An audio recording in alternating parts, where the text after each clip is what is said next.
Well, howdy y'all! Welcome to another supercharged episode of the High Voltage Live Show. I'm your host, Willie Snyder, coming to you live from the Mile High City in Denver, Colorado. Joined by my awesome co-host, Mr. King James Stalk up over there in Longhorn Country, giving all hook of horns for them Longhorns and Cowboys over there just strutting their stuff, thinking they're going to be able to get a chance to choke in the playoffs once again. Well, they're playing tonight. You already said that, next year is their year, or maybe this year, or maybe next year, one of the 2 years. But it's going to be one of their years, and we did have somebody stop by the studio, give us a nice little message. Country, let's ride. Broncos country, let's ride. Thanks, Russell. I appreciate that. I don't Russell hear y'all talking no crap about me, because the one time I was actually sick is during the Cowboy game. And you see I'm here tonight, so I don't hear no more crap about that. Hey, I won't, man. I won't. Hey, we were joking. We were totally joking. I mean, it was not. We were not saying that you were faking sick. Maybe a couple people were. Hell, y'all wasn't. I don't know. But it was fair. So awesome. King James has his holiday special up, so make sure you check out the holiday special. I posted it on my timeline too, so you can check it out. And like I say, that's a really good deal. Like I say, I knew that Mike Holt was gonna have to one up you. He went 35% off. So did he? Yeah. So. Oh, I may have to go up a little higher then. Yeah, never know. We'll have to see. I'll maybe get a little competition going here, and just how. But I think he charges more for his publications than we do. Yeah, that's true, and it's really cool because King James kind of gave me the breakdown. I'm trying to get him to get his Colorado continuing education. I'm working on it. Probably a good percentage of my followers are Colorado people. And they all have been bugging me to get the Colorado continuing education. A lot of people want to get it done early. So I'm hoping by March. So okay, yeah, it'd be cool. Like the faster the better. But I have a lot of people that's been bugging me, and like I say, I already got him to quit jipping people on code changes. So I'm even taking. When I start getting everything states, I'm actually just going to include the code change publication with your update license. Yeah, because of nobody else does that. Because of me, because I caught you. I caught you jipping me on like 20 code changes, and I'm like, really? You just had to keep those 20 code changes out of my course, huh? But you want to know what? Today we went and had lunch. I'm not going to say their name, but. They actually have been teaching code for a long time. They used to be with the Department of Energy, and they go to a lot of safety stuff. And can't say it's a he or she, get away. But anyway, we had lunch with them today, and Well, there I go away. We were talking and everything, and she stated that she is going to be teaching our code changes, and she said she looked at IAI's book and somebody else's, I can't remember, but she said there is such a difference in what those publications look like, and so she matter of fact, she's already starting to do classes on it, and they're going to be using the Stalk Up publications. Nice. So that's going to be sweet. Yeah. And the thing is, like, what I like about it is you kind of go right down the middle. And so we got audio this week to start it off. You're really going to like this. And like I say, you know the gig. You hear something, I might stop it too if I hear something. But we're going to put this out here. It's Ryan Jackson. And he is doing like his own code changes. He's doing like 100 code changes, 100 days or something weird like that. But a lot of these I don't even think even deserve to be code changes. Like, it's just basically him giving his own interpretation of what he thinks a code change is.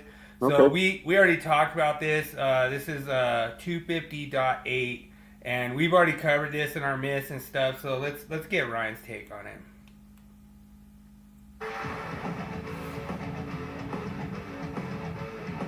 All right, Article 250, rounding and bonding. 250.8, connections. The section was revised for technical accuracy. This is an important section, right? I mean, anytime we talk about connections and terminations, by definition, it has to be important, right? Where do the failures happen in an installation? Usually not in the middle of a conduit, right? Usually not underground. Usually they happen at connections, right? Terminations. So anytime we talk about 110.14, that's always a big deal. Anytime we talk about 250.8, that's always a big deal for me, right? Why? Well, because these are talking about terminations. So 250.8, grounding and bonding connections. Only the methods indicated in 250.8a are allowed for connecting equipment grounding conductors, grounding electrode conductors, bonding jumpers, or grounding and bonding terminations. Okay, so looking at this picture, was this a violation of the 2023 edition of the NEC? So I want to just let everyone know what that picture was. It was like, so we've done this before. We were out in doing gas and oil, and we had some ground bars that were out of like some panel board kit, and then what we did was we just took a bandsaw. We only needed like 6 or 8 ports, so we took a bandsaw, we drilled it out, we tapped it, we got it in there nice and clean. And this was for a 4160 genset, and this was probably 5-6 years ago. It's still running great, still working great, never had any issues. And so that was the reason that we did not violate the listing of that grounding and bonding product, is because we modified it in an approved manner. This, I guess you could argue, it's like you could tell that both sides of this bar is being cut, and then they just have a sheet. They have a drywall screw mounting this ground bar to the enclosure, so it's really hokey. And you'll hear how Ryan somewhat defends it being code legal for the 2023, which I thought was pretty weird. Okay, well, I mean, it's basically just a grounding terminal bar that they, sawzalled in half and screwed to the outside of the enclosure. Now, the fact that they sawed off that thing, and is that a violation? It's not listed. Yeah, probably. That's probably a violation. But my issue here is how it's terminated. We took a sheet metal screw, right, a drywall screw. Is he about to say that the 2023 you could use a sheet metal screw? Yeah, he's saying that you're. Oh, he's you're not, damn fool. You're not. You're not terminating conductors. What he's saying. Okay, go ahead and play it. I'm about to comment on this. I hope you see this, Brian. I'm going to show you how and we drilled it into the enclosure. Okay, well, I've got a couple of problems here. Number one, I'm not in love with the fact that we've got a sharp screw penetrating the enclosure. That's not good. There's specific requirements in, used to be 312.10, so it's probably 312.12 in the 2026, so there's rules about that. But what about the fact that it's a coarse screw or a sheet metal screw? Was that a violation in the 2023? And the answer, believe it or not, was no. That was not a violation. Stop. I don't know where he's getting this from. I'm going to say this right now. You shouldn't even call yourself an instructor. I've never even heard of an inspector or anybody that would allow you to take and use a sheet metal screw. And I'm gonna explain why.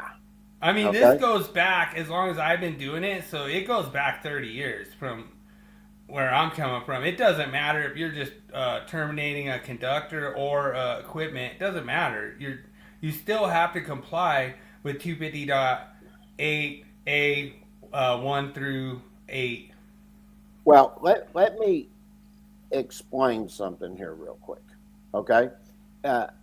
Because the change that was made in the 2026 code is they put in grounding and bonding terminations. Okay, that's the change. Okay, Right. The methods that are permitted underneath it never ever listed a sheet metal screw. Okay, now if you go back and you look at the 2023, this is what it says. Equipment grounding conductors, grounding electroconductors, and bonding jumpers shall be connected by one or more following means. Okay? Now. It's DJ up in the house. What's up, DJ? DJ in the house already? Where's he been? Man, You just now showing up?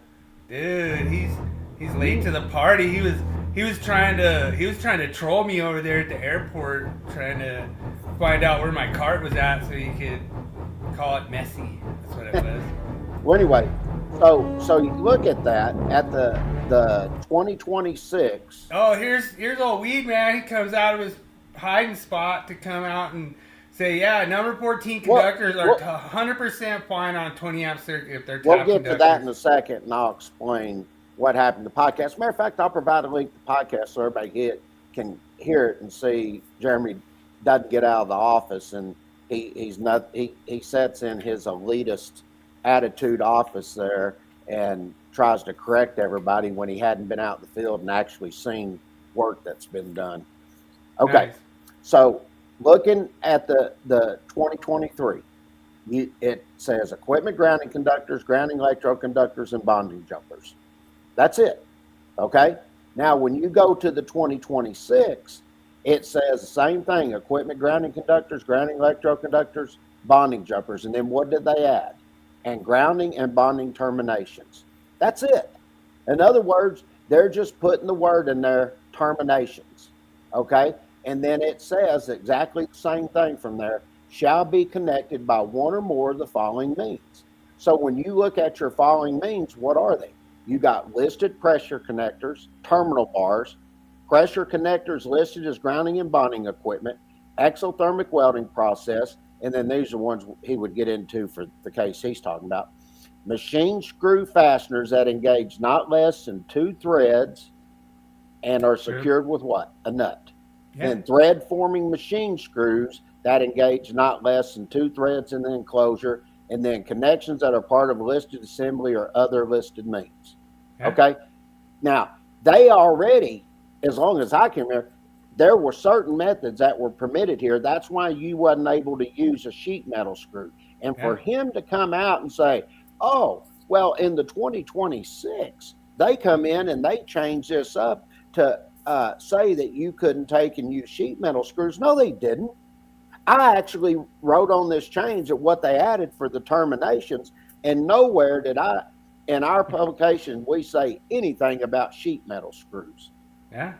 And hey, Jeremy, I know you're a scent farm and everything, but hey, why don't you go call him out for saying that the 2023 allowed you to take and use sheet metal screws. But then again, Yeah. you probably wouldn't know because you hadn't been out in the field to know what you're looking at. Yeah, let's see it, Jeremy. Let's see you call him out. I'd like to see it. Yeah, I would right. love to see it. Now, let's go back to what he just stated. Now, put that back up there. What did he say?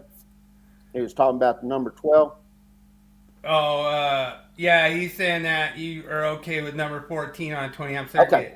Yeah, that's a tap conductor, Jeremy. Yeah. You can have tap conductors on a 20 amp circuit. What I 100%. said, if he got out in the field and didn't sit in his elitist attitude office and actually see work that's being done out in the industry. Now, technically, I agree with you, Jeremy, but I tried to tell you this. There's certain jurisdictions out there that they'll come over with a number 12 from a 20 amp overcurrent protection device, and then they'll go into another room, branch off and go to another room, and they'll go over there and feed it with number 14. He goes, well, code doesn't allow that. And I said, let me ask you a question. You're going to tell me the smaller size conductors that are in them fixtures are not large enough either? I mean, you're not going to pull that much load. See, that's what I'm trying to tell you, Yeah, Jeremy. in 410, Jeremy, they actually allow you to use tap conductors, the luminaires. And that's not listed assemblies. That's the code does not cover the listed assembly part. I'm gonna explain something to you, Jeremy. Back when I was in high school, I was 16 years old. We were working off Meacham Boulevard and Highway 35 at the new Coors factory. We took number 12s over there, and all the rooms that we fed over there were number 14s. They did that. That was one of the first things I learned, and I even asked them back in, why aren't you running number 12? That's the size. And they said, well, the reason is because you're not pulling as much load over here. This is to get everything loaded back to the number 12 in order to clear it. And yeah, not more than 6 foot, but it doesn't have to be a listed assembly. That's why it's full code text. I mean, have you ever seen, Jeremy, where they have a fixture and they come off of that fixture with a whip and they have smaller conductors going to the box? Is that okay? Oh, wait, it's a listed assembly. Oh, wait, y'all told us that the code overrides the listing and labeling. True.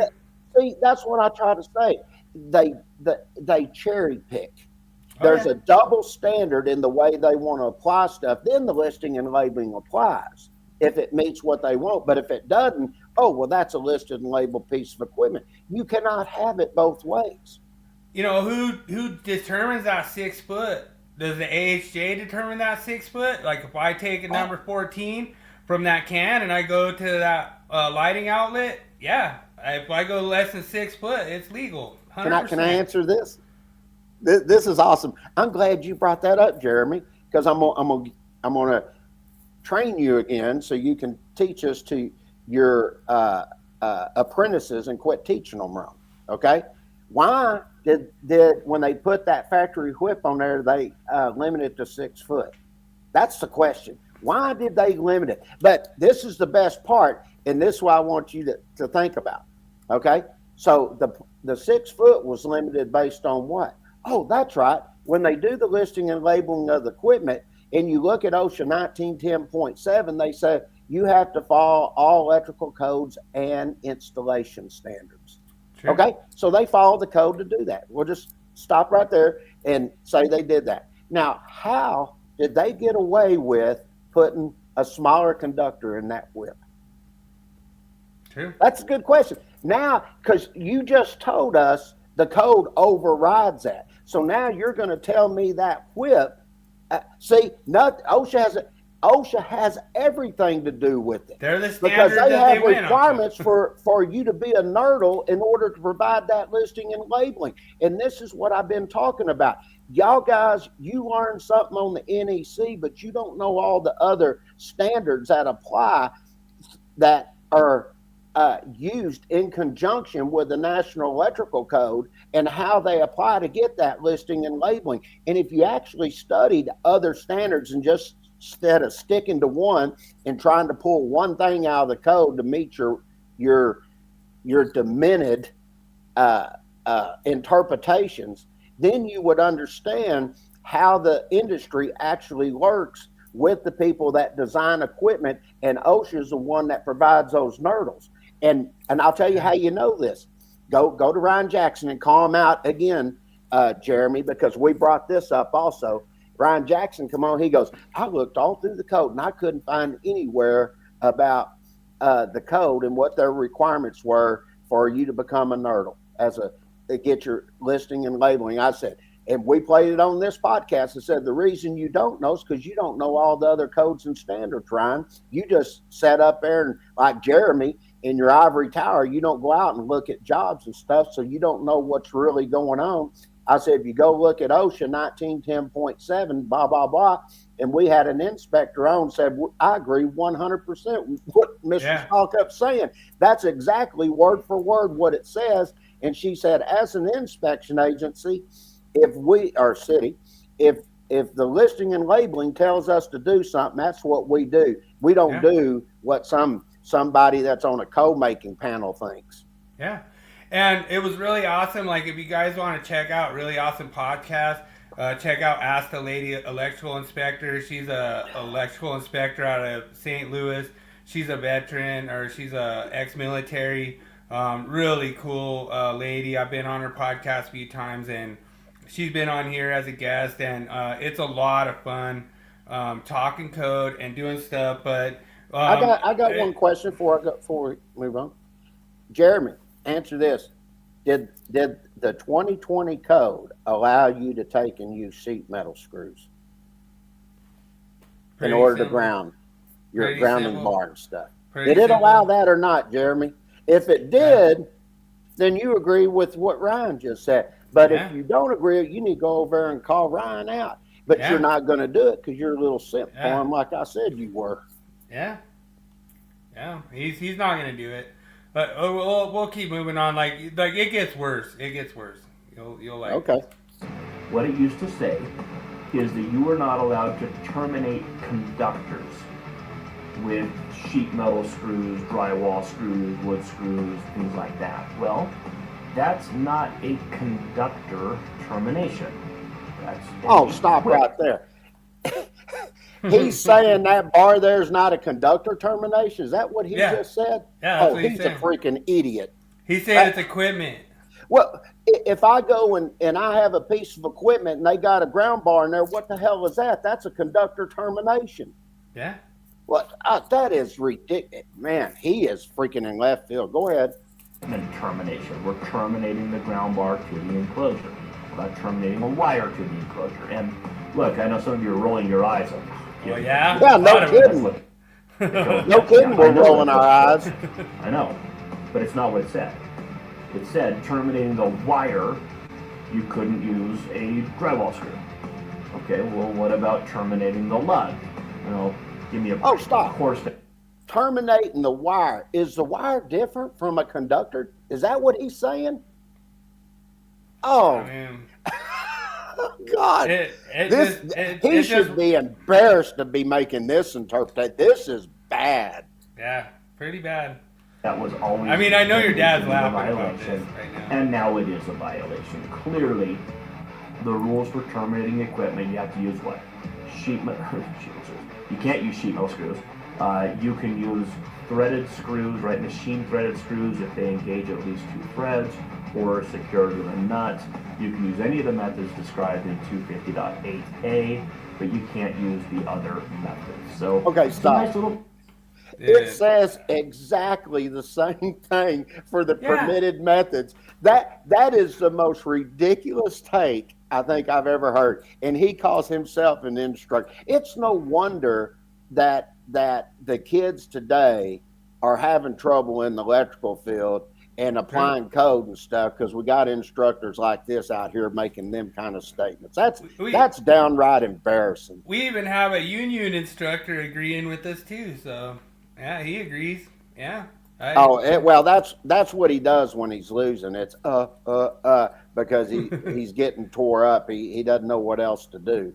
Yeah, I think it's pretty much done now. Just a little, accidental oversight in the code, but holes are in the code. When people find them, we plug them up, right? That's the process. So there you go. We're gonna jump right ahead to 250. So That's all I gotta say on this whole thing is, dude, when we find holes in the code, we plug them up, right? Well, guess what? We put so many freaking holes in this cycle that they couldn't plug them all up. So what they do, they talked out both sides of their mouth. Oh, well, that's individual branch circuit, it can connect to more than one outlet. Oh, really? Then all of a sudden you went in there like, oh, it can connect to more than one outlet, huh? And they're like, no, it can't. So it's really funny that we have public inputs that contradict each other. And, dude, Daniel's right, dude. Thanks so much for the comments section this week. We really need more comments, man. Like, that's so awesome. And, it was really cool that Daniel got to swing by the old job site. He was heading out to his family thing. And so you will love the completely easy quiz that we have tonight. And guess what the topic is? James, you'll love this. I have no freaking clue. Texas and A&M history. So you should nail it. You should nail it. And I cheated because I don't want to hear no rigging on this week or anything. So there you go. Anybody wants to hear that podcast where I had a debate with Jeremy, go listen to it, and you will see he has no freaking clue. And I keep saying he keeps putting in other words, he ain't gonna call Jeremy out. He's exactly everything we've said about him and the type of person he is. And if you go listen to that podcast, you'll hear me call him out for all the idiotic responses he's made through the years and the way him and all them boys at ECD have treated people. Yeah. So who are you taking, Ohio State or Indiana? Ohio State. I think I could just go against King James and take Indiana just for the sake of it, but I don't know, man. Ohio State's so solid, man. So I think I'll just take Indiana just to be different. Like, you guys are gonna little copy each other and take Ohio State. That's fine. What about tonight? Lions Cowboys. I know you're taking Cowboys. I don't know, man. I don't know if the Lions can do it. As the game already started, I think. I think the Cowboys probably win by 2 scores. All right. 2-score Cowboy win. I don't know. I mean, is this in Dallas? I don't know. Let me look. I'm not really sure. I think they're playing there, but I'm not 100% on that. Let's see. Because no, they're playing at the Lions. All right. So Daniel's taking the Lions. I think I'll take the Lions. I think me and Daniel will have to gang up on you this week a little bit and see if the Lions can take it. Ross St. Brown is playing tonight too, so that changes a lot of things. The Cowboys' pass defense is pretty suspect. So I'm not going to disagree with that. I mean, their run defense out of me. Their run defense is decent. Like they get a lot of pressure on the quarterback, but if they have wide receivers open, like you saw the Broncos, man, like we just torched them, in the secondary. But like I say, it's a lot of fun doing this. Thanks so much for checking it out. We're trying to toss in this little audio so you can see that a lot of these code teachers, they're trying to they're trying to push their agenda, and they're trying to just push whatever they want and say, oh, well, we have this gotcha moment where the code has been wrong since the 1890s or whatever, and it's like, oh, really? Okay, so I wasn't even around in the 1890s, but, whatever. I mean, what we really need is we need guys like, Weedman to go call these guys out, and, sit there and say it. He'll never do that. The only only ones he wants to come in and call out is us. He is. Let's see it, Weed Man. Let's see you call it out. Let's see you call Ryan out. Call him an idiot, moron. Everybody go watch that link I provided to that video that I had the debate with him on that live stream. Everybody go watch. You'll see the takedown that took place there, and I promise you, I did not hold back on him. I know. And you're the idiot that couldn't even speak right. Like, it's so funny. Oh, he was babbling. It was bad. Man. And it was funny, like, dude, he was quiet for probably like 10 minutes. And then you brought up Ryan and how Ryan doesn't know what he's talking about. You go, I was waiting for you to bring up that guy. And it's like, dude, we're not bringing up anything. We're just showing you guys what was said. We're showing you the double standard with you guys. Yeah. And you go call him out, Weed Man. Go call him out. Call him an idiot. Say he doesn't know what he's talking about, dude. Yeah, just like I told him on there. I said, you want to go. When I was calling him, he goes, I don't even know Ryan. And then I posted a picture of him. Gary goes, well, I don't know him that good. And now he's saying, I never said. Everybody reads the comments, know you lied. You're nothing but a liar. You're a snake. He's a snake. Yeah. That's what he is. Yeah. I'll tell you, a person's a snake when they continuously keep trying to attack somebody that don't even pay them a second notion. Don't even, I never post about him or anything. The only time I have to come back is defend myself because he goes on there and he's posting all this crap and he calls me every name in the book, and then he wants to act like he's superior. He actually thinks all Texas electricians are nothing but glorified ditch diggers. That's true. I replied back to him. I said, are you trying to tell me all the guys that went through the union down here in Texas passed their license that they're glorified ditch diggers? He didn't respond to that because he's in the union. And then I told him also about his good union brothers. I started explaining. Oh, he does. He says all the union brothers down there are. Wow, that's a really good union brother, man. That goes to show you the elitist attitude from somebody up in Minnesota, up the north. They think all of us down in the south are just a bunch of dumb hicks because that's what they call me all the time.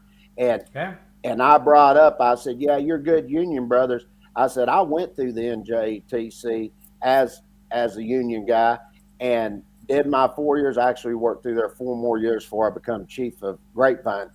And I said, when we started doing the publications, they went up and then they changed to ETA. And Dad and I were actually there when ETA was trying to sell their material to the non-union.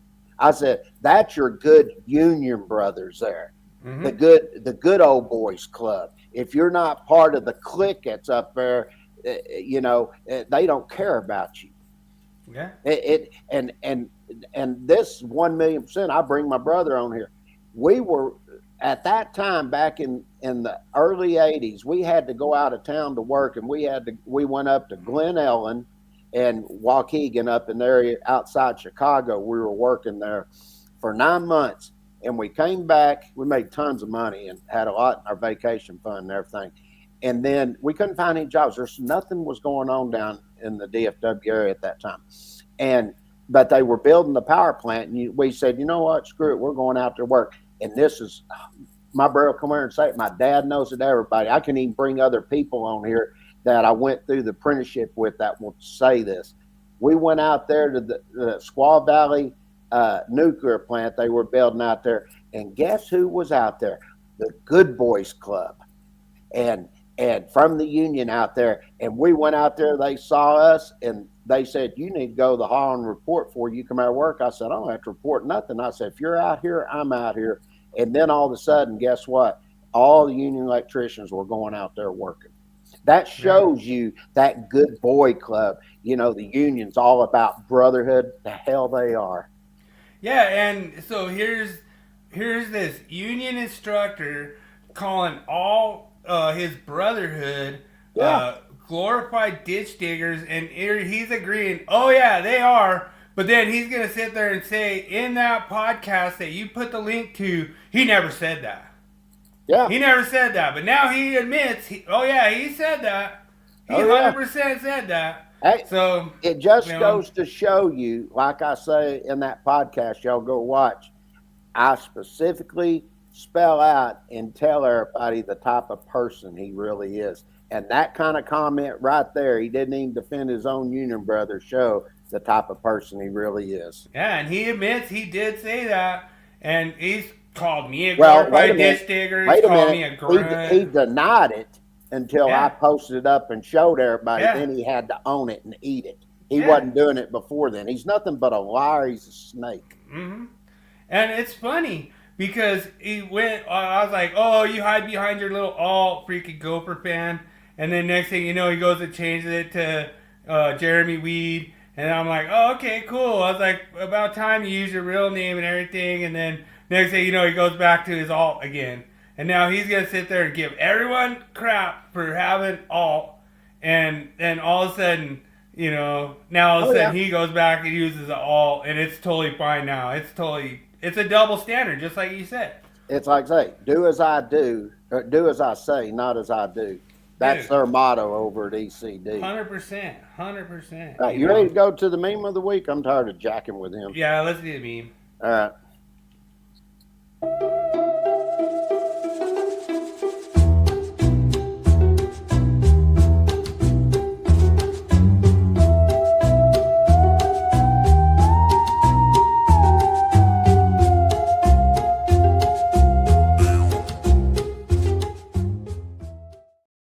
Yeah, dude, you're gonna get fined, but you're dead. All right, that's funny. I like that. I thought that was so funny. Oh, dude, that was hilarious. So, we had another celebrity come by this week. Where's the myth of the week? I wonder who that would be. Oh, that's Mikey. Yeah. All right, myth of the week, Mike. You asked for it. Here we go.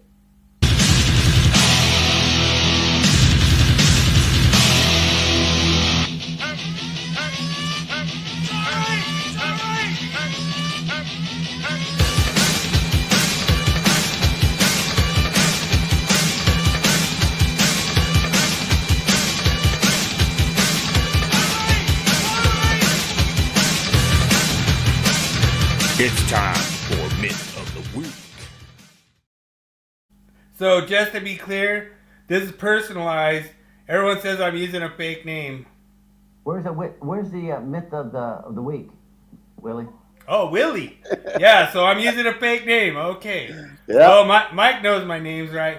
All right. So this is really awesome. I think this could spur an even bigger myth that a lot of people think. A lot of people think that these electroconductors need to be continuous and permanent. And those sure look continuous and permanent to me. But, that's going to be kind of maybe another different myth. But all these lugs are terminated in compliance with 250.8 A through A1 through 8. So it's really not that hard. Only instructors like Jeremy have problems understanding this. Because if you were to take a sheet metal screw and attach one of those lugs, that would be a code violation. And I don't care what Ryan's saying. Oh, wow, there's nothing that says because you're not terminating the conductor. How is the conductor terminated? The conductor's terminated with what's attaching it to that the electrode to that ground bar. So, I think that's just really stupid for him to even say that. Like I say, what is the approved methods that you're able to attach these conductors to this plate? Anything in 250.8 A1 through 8, and I just don't get it. Yeah, here it is right here. Just go ahead and finish it off because I ain't got nothing else to say. I've already spoke on this.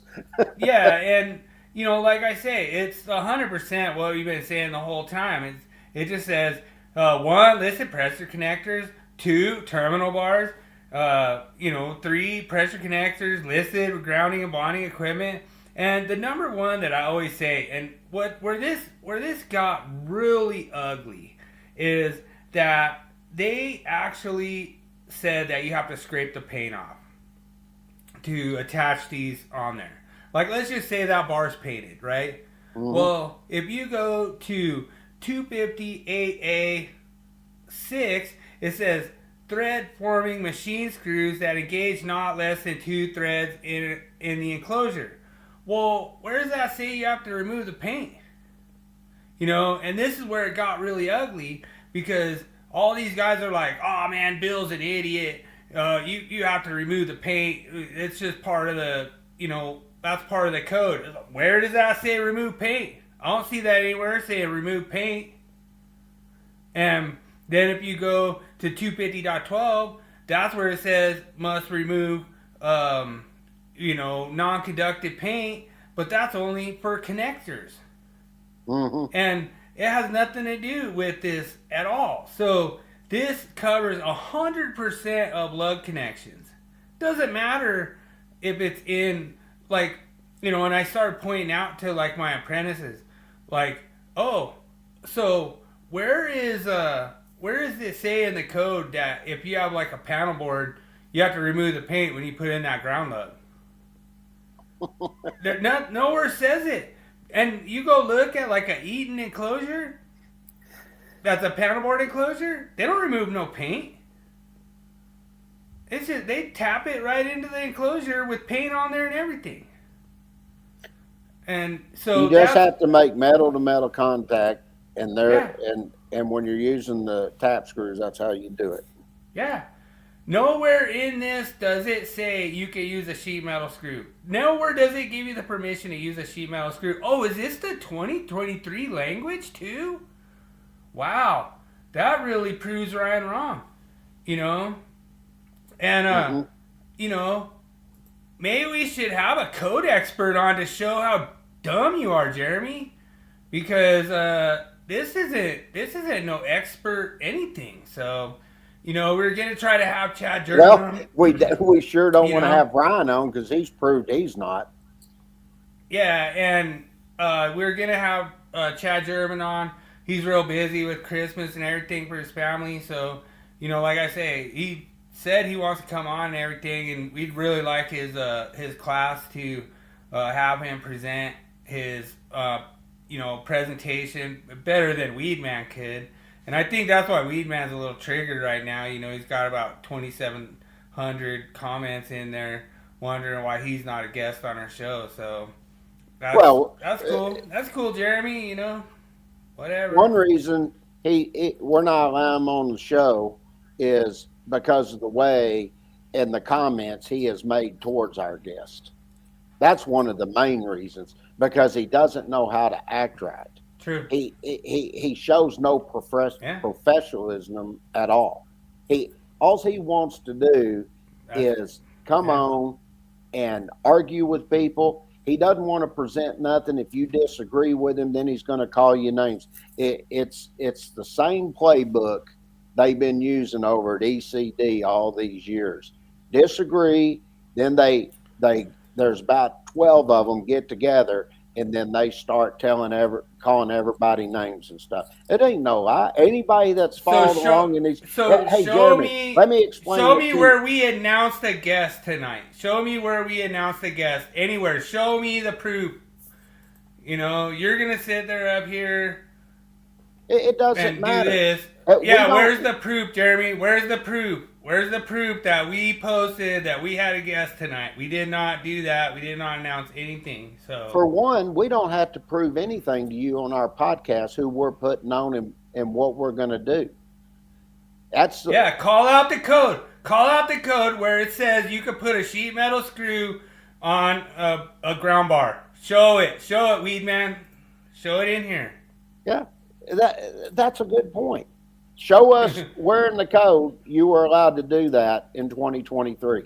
I thought you were going to back up Ryan. If you can't back up Ryan, you go call him an idiot. Call him all the same names you call us.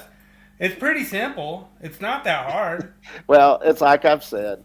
It's a double standard. So just ignore him. I'm done with him. Yeah, I mean, it's so dumb. And you know what? You can put number 14 on a 20 amp circuit, weed man. We already proved it. There's plenty of areas in the code where that's 100% legal. You could put number 14 on a 30 amp circuit. So, you want to quote the code that says you can't? Because you're going to have that as a blanket statement now. And you could put number 14 on a 30 amp circuit on an AC unit. That's 100%. right. Individual branch circuit, AC unit, 100%. You can put number 14 on 30 amp circuit all day. So, Well, show me the code that says you can't, weed man. Show me this code that says you can't, because you can't show it. You're going to sit there and go 240.4D, and you better go read 240.4G if you want to be a good code instructor and try to teach your students the and actual... when you go pick that section up, it's going to refer you to Article 440 and go look at 440.22A, and that's where you get to, you set up a maximum and a minimum, okay? You 100% can't do it on a general lighting circuit, weed man. 100%. He If it's a has no tap clue conductor. what he's talking about. You just said if it's under 6 foot, it's legal. So that's a condition that makes it legal, and you're saying you can't. So that's so stupid that you're gonna just you're arguing with yourself at this point. We've already proven just taking a whip that already comes with a fixture, and they got a smaller wire. That proves. Then he says it's listed and labeled. Oh, well, wait a minute. How can you do that? I thought the code override it because the outlet is supposedly where? At the fixture. I swear it makes no sense. Yeah, okay. It's so dumb. Well, let's go ahead and wrap up this myth of the week. Yeah. I think we got that proven. Dude, it's busted. And it was so funny because there was not a single person in the whole entire comments. Thanks so much, everyone, on Electrical Code Discussion for Awesome Electricians. Everyone who participated, and like I say, there was not a single person in there that agreed with Ryan that the code was wrong. Ryan saying there was code gaps in the code that said different things, whatever, but that's cool. Ryan doesn't pick what the code says; the code picks what it says. So, That's right. you know, once again, I'll say this. I was telling Dad what he said, and Dad goes, "No, he didn't say that." I said, "Yeah." He goes, "Is he really that out of touch?" I said, "Apparently so." I mean, even Dad couldn't believe it. He said, "He goes, you never allowed that." He goes, "Back when I was the chief electrical inspector, 30, he goes, we didn't allow that." He goes, "What the hell?" I said, "Yeah, I know." But like I said, Jeremy ain't going to call him out because Jeremy's his little simp. True. Yeah, and like I say, I thought it was funny because I got your live reaction and you were just blown away. You know, I want to know, has Jeremy made a comment yet that if he agrees that you can take and put on you could use a sheet metal screw? Did he comment? Yeah, I haven't seen that. He's trying he ain't going to comment. Yeah, that's what I thought. He's trying to change the subject back to the 14 on 20, which... That's what they do. You could do 14 on 20 all day, weed man. See, and I want everybody to listen to this because this is funny. When they're losing, they change the subject when they don't want to talk about it. And we've asked him 3 times already, do you agree with? He won't answer. And the reason is because he's buddies with Ryan, like we've been saying. He's his little simp. Go call Ryan right now, weed man, and say he's an idiot and you don't even know him anyway. And all the other stuff, all the other lies you've said. It's fine. We're cool with it. You know what I wish I had a video of right now? The Benny Hill show where the little guy's running around. He's patting him on the head. That's Jeremy being pat on the head.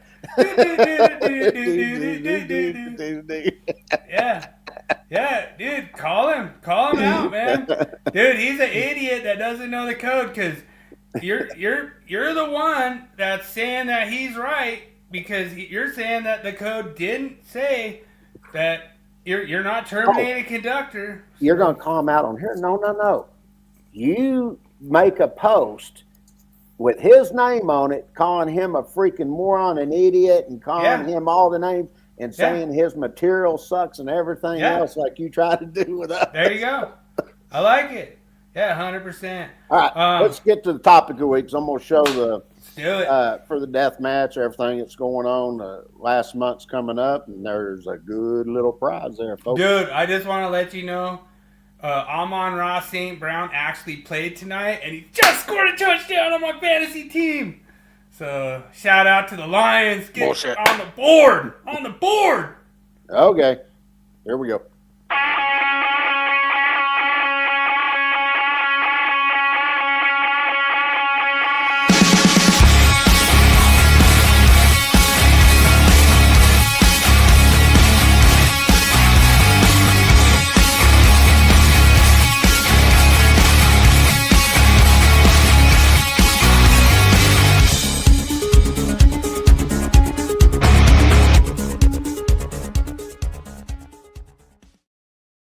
Dude, the Cowboys need to put some respect on the sun god.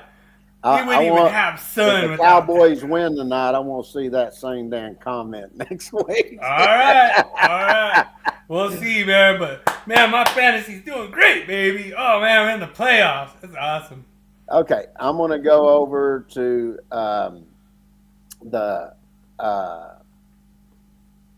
share the screen because I don't have it set up for with no presentation. I'm just going to go through the what we did as far as how to get to everything and show what's going on. And it's not going to be a long presentation. We're going to get it done and get out of here. Okay, so Yeah. look at this. Let me put this on full screen. Blah blah blah blah, and then we'll come over and take a look at this, and you'll see right up on the front here, I'm increasing a little bit, but as you come up right here for the holidays and everything, I'm just going to keep it up till January 2nd. If you get some extra money or something, you want to get a publication, you can go on here and get everything 25% off. The only thing that's not a 25% off is a subscription service because it's a monthly thing. And that's another good thing. And this is something you won't see from the other providers. You can actually come on here and pay monthly, which will save you quite a bit of money. And then you can say you want to go 3 months, you only pay for 3 months worth instead of paying for the whole thing. See what I'm saying? So it saves quite a bit of money. And then I went in, this is something for you to look at there, Jeremy. Yeah. These are the type of illustrations that you see in the new Illustrated Code Change book.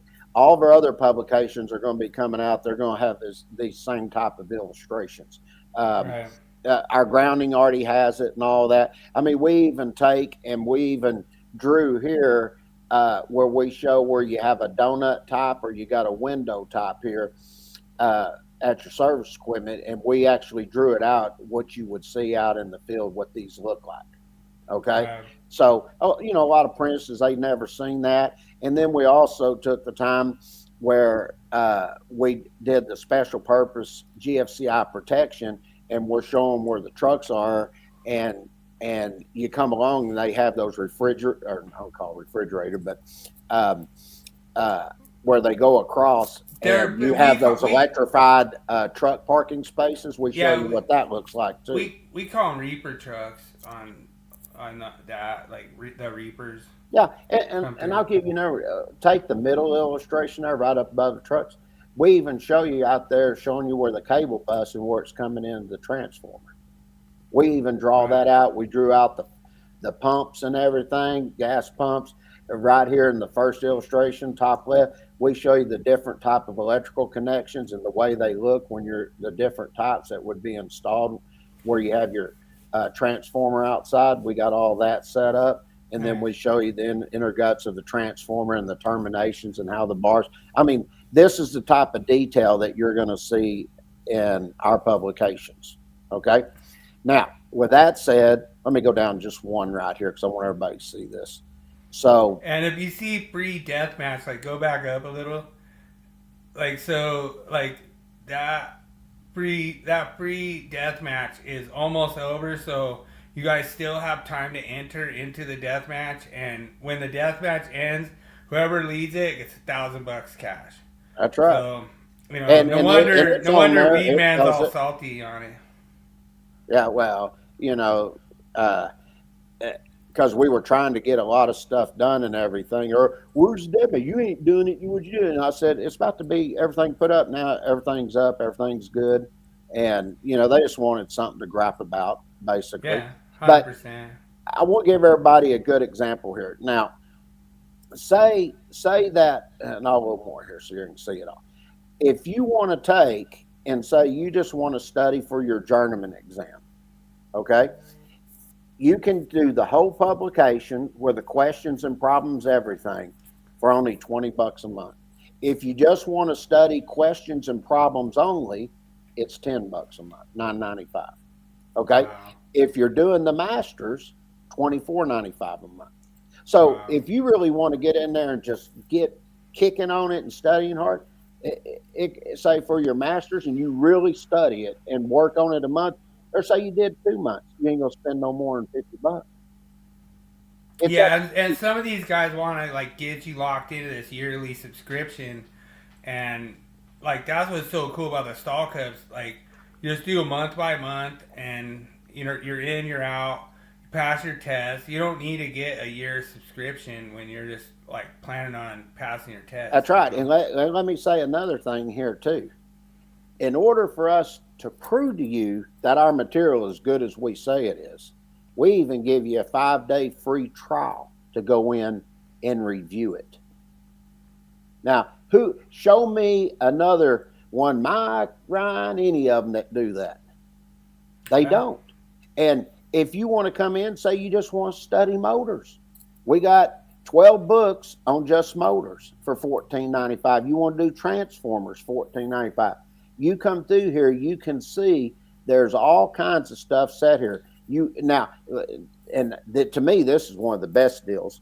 But if you want to have access to all the publications, okay, so we'll look at what's on there. The only one that ain't really there right now, I've almost got the 70E on, is the design book, because we're updating it with all new illustrations. But in the next side, just to clarify for everyone out there, like a lot of people don't understand, like, a lot of these dummies like Weed Man will sit there, oh man, these guys don't do anything. But what you have to understand is this design publication goes back to 78. And the stall cups have the original design book that actually the electrical code followed the design book a lot in like grounding and bonding, a lot of different areas. But it just got blown out of the water in 2026 because they changed around chapter 8. They changed around a lot of stuff. Mm-hmm. So that's what's so cool about the stall cups is they make sure that their design book is 100% aligning with the National Electric Code, with all the other codes and standards, NFPA, different NFPA standards, with OSHA, every standard aligns with the stall cup publication. It doesn't just say one thing that's one code reference that's correct. Every single part of it's correct. And that takes a lot of editing and a lot of changes. So you were the one that explained that to me, and I just want to make sure everyone understood that's hard. That's sure. Hard to do. It is. And when we finish it, matter of fact, it's interesting because when 2026 comes out, like if I look right here, right now, what you have access to for this price here, $39.95 a month, you got the generator transformer motors, you got your grounding electrical systems for safety, you got hazardous classified, you got your journeyman exam prep, and the other one I need to put in here is masters. And then you got the lightning protection for buildings and structures. And another one I need to add in there also is a hazardous, because we just put it in, so I forgot about that. And you got the hazardous classified locations. So you're looking at this, that's 5, 6, 7 publications you have access to for only $39.95 a month. And I'll tell you, you go look at all the other providers, you're not going to see this. They don't do monthly. They want you to buy and they want to make money. Then we got the calculation series, and there's 9 total courses in here. And we go into all the different calculations you're pretty much going to need. Okay. Yeah. So there's all kinds of options here for everybody to come in and really be able to look at this stuff and save money. It's just another option. Some they don't even want the subscription. They just want to have access to everything. Okay. Yeah. Now, here's two options here. Now, if I come in and I'm looking, and another thing, when you come over here, you'll see we have the High Voltage Live podcast. Boom, baby. Boom. You come in, you'll see we come in, tell you all the things we do, myth of the week, all this stuff. And we put a lot into it. And you can also access that from the top up there. Now, right here is the NEC Deathmatch. Myth of the week. Now, really? You can come in here and say, you want to join the contest. Click it. It's going to take you over here, and then you're set up, and all the months are set up here for the Deathmatch. Okay? Or, if you don't want to do that, you can scroll down right here. Oh, wait. I'm going to do another. When you click right there, that's fine. Or you can come down to where we have everything set up right here for all the different stuff we have. So in this case, since it's free, we'll just click free here. And then what you're going to see is what the hell happened there? What am I on here? Yeah, that didn't take me where I wanted to go. It clicked me to another screen for some reason. That's weird. Let me go down. Well, I think because it reset. Because I was on idle for a little bit. Okay, here we go. Yeah, so you go to free. So here's a lot of stuff that we've set up for free for people to look at. Okay? And as you come in and you look at all this free stuff here, right here is where you start picking up the NEC Deathmatch. So you can jump on right here if you want to. Sure. Okay? And let's just say that I wanted to go in and I wanted to look at, we're starting fresh, let's say. And you come in here and where's January at? I'm missing it somewhere. I scrolled past it apparently.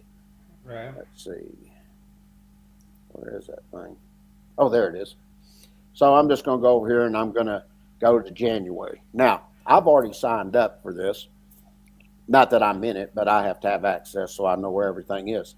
So you come here and you can come back and look at the rules for entering, and I've got all this stuff here you can look at. But when you come down here, here's where you go in and you go to your questions. Okay? Hey, so just letting you know, Gibbs scored the touchdown for the Lions, and right now it's 10-3. Cowboys are driving. So thanks for They're the first update. and 10 at Detroit's 26. Yeah, so thanks for the update there. Thanks for the update there, Gopher fan. Okay, so and Gopers suck, by the way. Yeah, no kidding.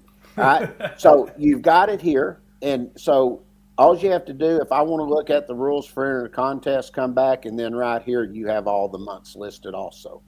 Okay, True. And you can see I've put a lot of stuff in this. If you want to come here and take the practice exam first, you can do that. Okay, so a lot of effort went into designing all this stuff. Then if you want to, up here at the very top, you got podcasts. If you want to go in, just see our podcast. Come over here. We have a big setup here. I've got links to different things that we've done over time. Dude, we busted so many myths, man. This is a good example of us busting a myth. Like, here's a national code teacher that's saying you could use a sheet metal screw. And if the inspector's like, what made you think you could use a sheet metal screw? Nothing in the code said that's okay. Well, you know, one of the things I tell people on looking at this stuff is go share this stuff, because like this site here, show me another site that's providing this type of information. And do you know what is the sheet metal screws good for? Sheet metal. It's good for the pilot hole for the threads. That too, yeah. Yeah, I've seen that. Yeah. It's the cheapest pilot bit. I've said that a few times on social media. Like, that's the cheapest pilot bit that you can get Yeah. is a sheet metal screw. Oh, and let me tell you one other thing that we've done is, and I'm gonna go up here, up at the top. You'll go to the blog. Uh, I'm taking now. I'm linking everything back for Miss and all of that. We'll link back to the YouTube site. Okay. If you want to watch the High Voltage Live podcast, just come here and you'll see I started everything from 2025 has been linked on here. Okay. Nice. And what I've sort of categorized everything now. So say I was just going to look at this and I wanted to look at NEC articles. Here's a bunch of articles here that I've done. All right. Just Nice. say you wanted to look at radial grounding, for instance. Okay. Mm-hmm. I come in and I give a full explanation about these radial grids and stuff. And look here, we even give you full illustrations of what you would see. Nice. Okay. That is a lot of type of information we have here. And then somebody may say, well, where did that come from? Right here, it will have the publication that we are going to take you to where we got that information from. Okay. Sure. And then if you want to look at something specific, I've done these specifically. So say I wanted to look at something on grounding here. Here's Sure. what I've done on grounding. Where's Right? the sheet metal screw section at? No, Yeah, I don't have I'm that. But say you're looking at grounding metal fences for substations. You'll see, come in, we give you a thing here, and then we show you an illustration of everything there. And look at that. Look at all them sections that are there telling you things to go look at. I will tell you, you're man, not going to is that find that in any other any other sites. Is that covered by OSHA? Oh, there's no way OSHA has anything to do with that. Oh yeah, it does. I know, I'm just kidding. Yeah, and then say you wanted, like I've done a few just little different ones on calculations, for instance. And say you're going to size a transformer in a supervised location. There's no illustration here, but I come in and show you how to do this one. And we give you all the steps and everything, go through it. And then we tell you, where'd that come from? It come from sizing your overcurrent protection devices publication. So we go over here and this is where it come from. Okay. So Right. we've slowly but surely have done a ton of work. We still got more to do. And that's what I'm saying. We're always working, trying to improve everything where it's very quick, efficient when you come to the site and you're able to get what you want. If you want to take and say, which we have a lot of people come in and do this, but they come over and we have our special experts testimonies. We come in, we tell you exactly what we do, how the process is. We go through all of our different consulting services that we do, and then we tell you all about our electrical training. So, Oh, really? Is that why you guys are getting like so much business as special experts? I think so. I'm sort of trying to figure out where it's all coming from because we're getting a lot of stuff that's coming in, and Nice. we actually, believe it or not, we just turned one down today, and Wow. they said, well, if we wait 2 months, can y'all? And we said, yeah, you give us 2 to 3 months, we can start looking at it. And they said, okay. They said, well, they'll sort of push it down the line a little bit, but they wanted us to do it. And we just told them they want us to do it right now. We said, we can't. We're too damn busy. We don't have the time to do it. So, and then That's cool. we come in. I was curious. Like, are you able to talk about any of the cases that are resolved? Oh yeah. So, like, remember that one where there was the fire? It was like in, right. I think it was like west side of Dallas. Oh, you're talking that is the one where they had all the material and stuff that was stacked up, and they were too close to the overhead lines, and it flashed over and caught it on fire. Yeah. Yeah, that happened, and it was their fault. Oh, okay. So, like, you guys covered that one, and like, you're just like, nah, dude, you can't. Well, because isn't it 10 foot? Well, when we did that particular case, that one we had to tie that in with OSHA Subpart R, OSHA Subpart V, and the What? National You're Electrical using Safety OSHA Code. in court? Yeah, You can't use OSHA in court. we did. Oh man. uh, it, when you come in and you look at all this, Oh man, Jeremy doesn't agree with that? Okay. well, that's because he doesn't know. So, but when you look at this, we tell you we got achievements here, and certifications that'll be coming out soon. And when you do this, when you come over and you come over and look at your profile, I'll be adding more of this. And I actually just bought a program where I'm going to design some more really cool looking gamification. So when you're looking at stuff like this and your achievements, I'm going to have all kinds of cool looking things that you'll build up here as you go through all this. I will be trying to look at my gamification for the Stall Cut website. I think I might have a few things that should be gamified. Okay. Maybe. And one of the cool things, you look at this stuff right here, we've updated all of our icons and everything. And you can see we've made some big changes. Now, like say you're looking at the 2023, they're based on colors, but they still have the exact same design. When you get to the 2026, you'll see the illustrated here. There will be icons that'll be based just like this. This will be the 2026 icons. Nice. So we have put a lot of design effort into this where it's easy to see. It looks freaking awesome. And I think everybody's really going to like all the improvements that have been made and what you're going to be able to come on here and do in the near future. The next thing is more and more people come on. I'm going to do a major update here where we're going to be dealing with the community, where you have your like message board and you can come in and talk with other people and put whatever you want in here. Okay. Yeah, we've done a little bit, like pretty much what it is. Like, I don't want to like give anybody any ideas, but usually what it is like when the Broncos like beat the Cowboys, I just like go in there and say, your team sucks, Like, I don't want you guys to do that, to King James, because he's such a major icon who's a Dallas Cowboys fan. And I would not want you to say that, Broncos won 31 years in a row, Mile High, or anything like that. That's not what I'm promoting.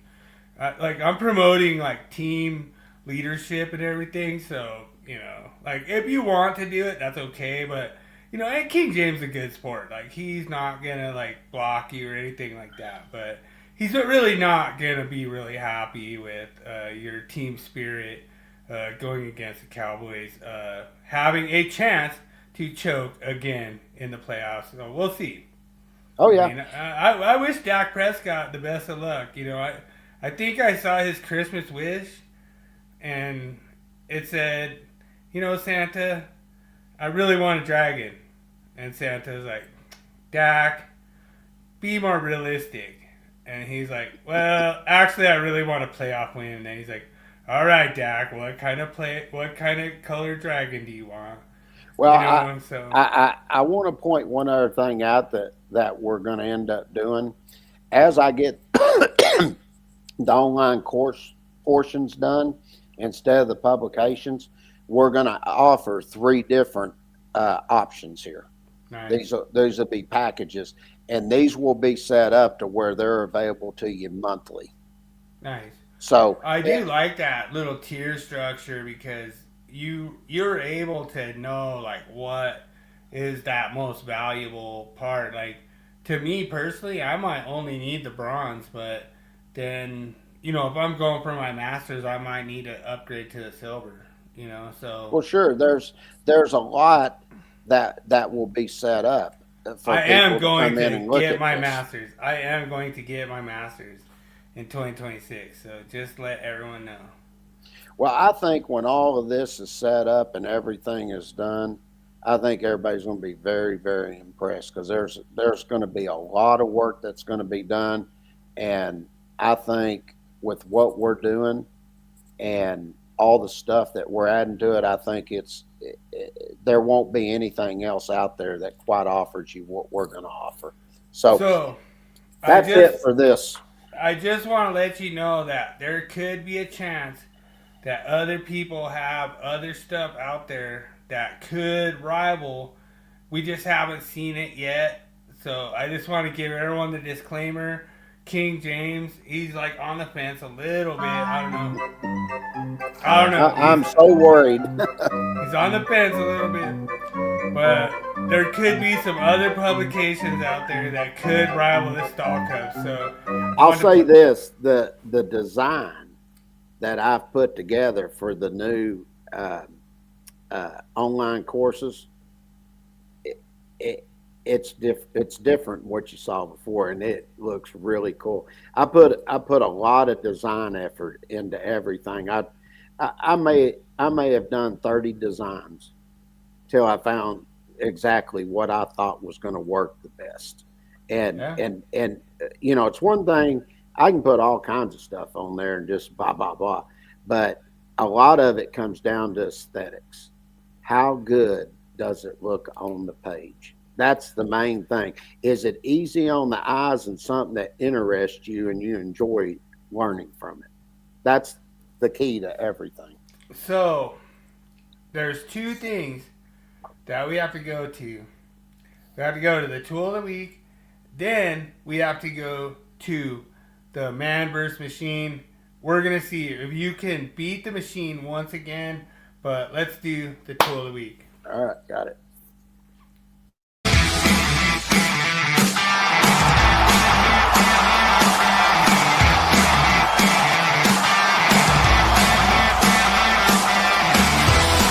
It's time for Tool Review of the Week. Sponsored by Electricians Only Tool Review and Nipex Tradesman.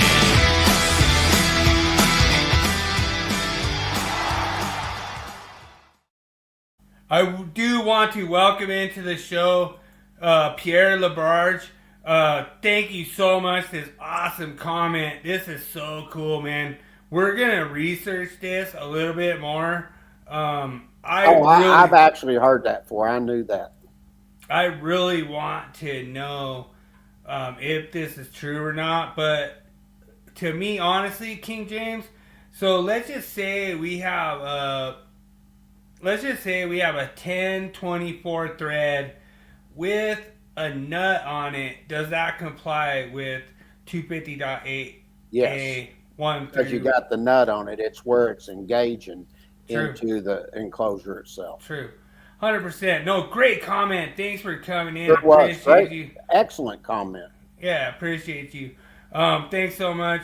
So what we have this week is the nut driver set that my apprentice bought. I really like it. I'm really actually jelly because it's got all the sizes you need, all the way from 9/16 all the way down to 1/4 inch, and they have like this hollow area. Well, they have the rare earth magnet inside, but they have this hollow area where the all thread can be longer. And then what I taught my apprentices is if the all thread is like longer, you gotta snap it off. The problem is that you break that rare earth magnet. So you have to be really careful. Like, you can't just do that. Like, I do not recommend trying to break it off with this. Usually what I do is I have like another nut driver, and then I just put that over it, snap it off, and then I don't break that rare earth magnet. But what the rare earth magnet does is it holds that nut tight into your nut driver so that you're able to put that on with ease. And then it's hollow, so you could do like a lot of all thread. Like, you could do like all the way up to like 4 to 6 inches of all thread in there. Well, that's awesome, and you can just snap that all thread off. You don't have to cut it or anything, but just don't use this tool to do it, because inside's that rare earth magnet, and when you go to snap it, it'll pin that rare earth magnet, it'll snap it in half. So that was my whole thing on the tool review. I've already done this, and like I say, my apprentice is thoroughly happy with this set. It's his first nut driver set that he's gotten, and you can put them in impacts. You can do whatever impact rated. Very nice setup by Klein. I'm very impressed with it. So Klein Tools gets the nod again over Milwaukee, DeWalt, all the rest that we've done. And like I say, just so everyone knows, just to be clear, you start with the first red, that's 1/4 inch. You go to yellow, that's 5/16. You go to blue, that's 3/8. You go to brown, or blue, blue's 3/8. You go to brown, that's 7/16. You go to the other red, that's 1/2 inch, and then you go to orange, that's 9/16. So just so you guys know all the sizes, like that's what your journeyman's gonna care about. That you know all the sizes. Like, hey, what do I need? You need a brown because it's 1/4 inch. Hey, I got 3/8. Boom, here's an orange. That's gonna be 9/16. So that's really the important part, is just knowing those colors, and it's really an important part of being like a good apprentice. And like I say, big shout out to my apprentice Gio. He's the man. He's doing great. He's learning, and he's got it. He's got it going down. So, like I say, thanks. Big shout out to Gio for the tool of the week. He did a good job this week. So he has actually listened to my podcast. Listen to our podcast and actually question me like, hey, what code is this? I'm like, what?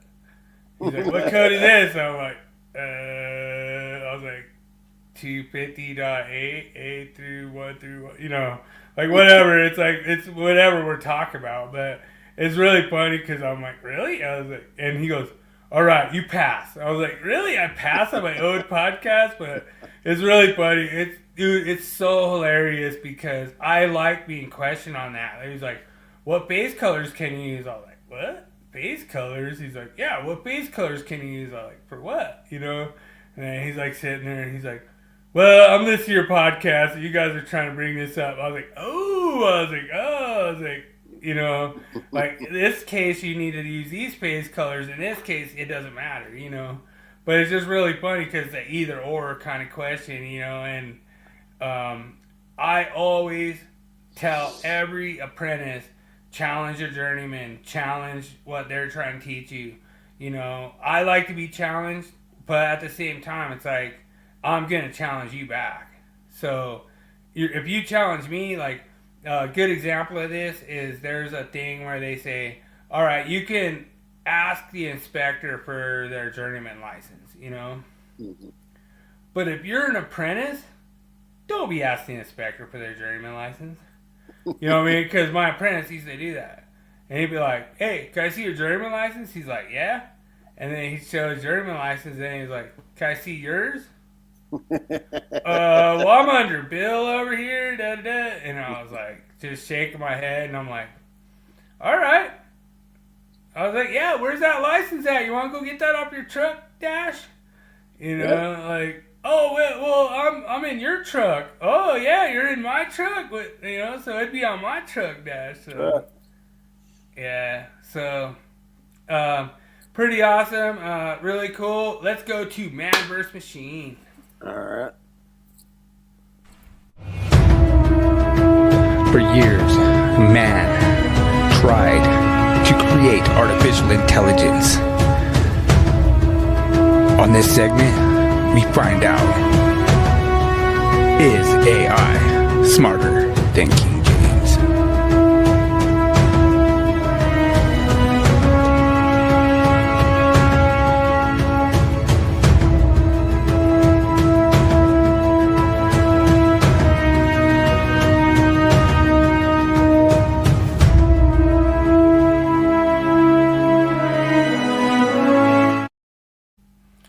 We are here to crack the code of human engineering and human ingenuity, and this is the best way to do it with the Man vs. Machine And this one's kind of a little obscure, but probably pretty obvious, I think.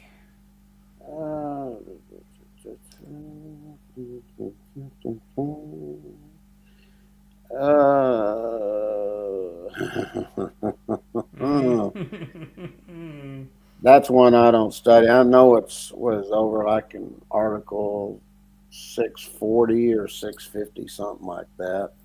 It's in Chapter 6 for sure. I think it's Article 640, if I'm not mistaken. I don't ever look at this one. This one is... Ooh, boy, you asked a good one this week. This is definitely not one that I look at too much. Because there's not power supply conductors, so... I think... Let me think about this for a second. So I would think you got your equipment there, and since you're connecting it to the wireways or an auxiliary gutter, it'd have to at least be a number 14. I don't think you'd do a 16. You'd at least have to have a number 14 there, I would think. Okay. So. Oh, I thought you couldn't put a number 14 on a number 12 on a 20 amp circuit. I'm gonna go 14. All right, good guess.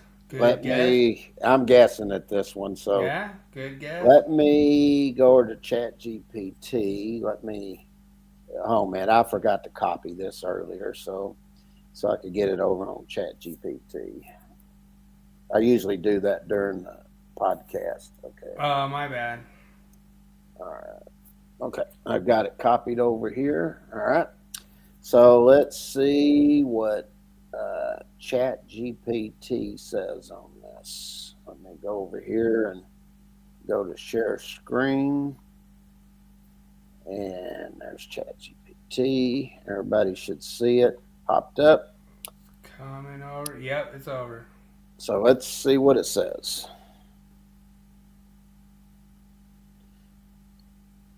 It says 14. So we're Boom! All right, let's see what Link says on 64015B. Let me go over and look at. Yeah. I pulled that up already, so there's no 64015B. There's 10B. That ain't right. It gets the references wrong. Like, I don't. It's actually 640 point.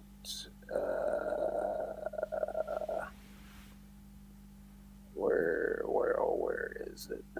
I'm trying to.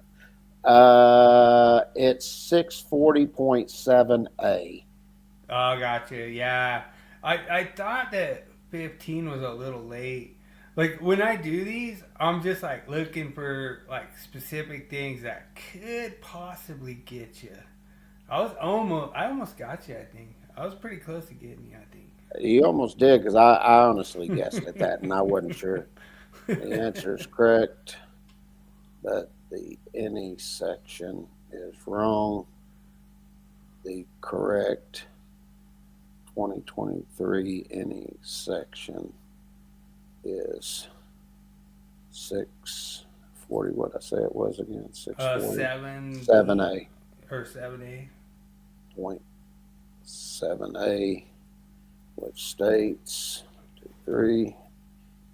Okay, that tells it what it is. All right, so the thing is, we're building up a database for this. Yeah, and so, it's loving us because it knows you as King James, right? Yeah, it does. Okay, well, I got it right, and so did ChatGPT. Yeah, right, there you go, folks.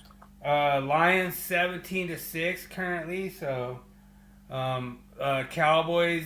This could be their year still, but they're a second half team. They proved that against Philadelphia. Yeah, they're second half in it. That's what it is. All right, so we'll go over to the quiz.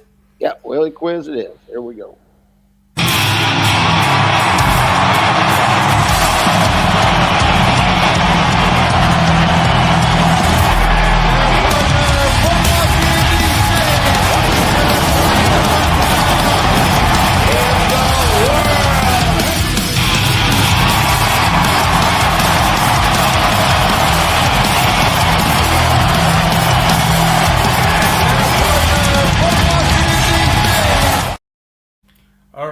so this is really awesome to do this. I'm going to just test my drum roll. Make sure. Oh, wait. No, let me... Longhorn All one. right. So we got, I just wanted to test the drum roll, make sure we had the drum roll this week. All right, so we're going into question number 1. The Texas A&M football rivalry began in 1894. Which of the following unusual facts is true about the first matchup?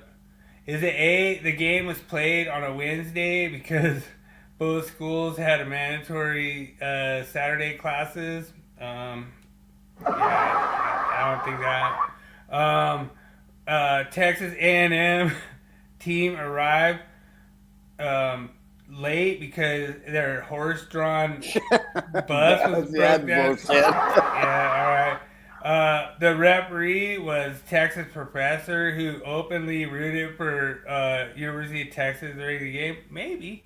The final score was 38-0 with no touchdown legally counted as 6 points yet. Or E, both teams went And ate together after the game. after the game. Yeah. So good luck, everyone.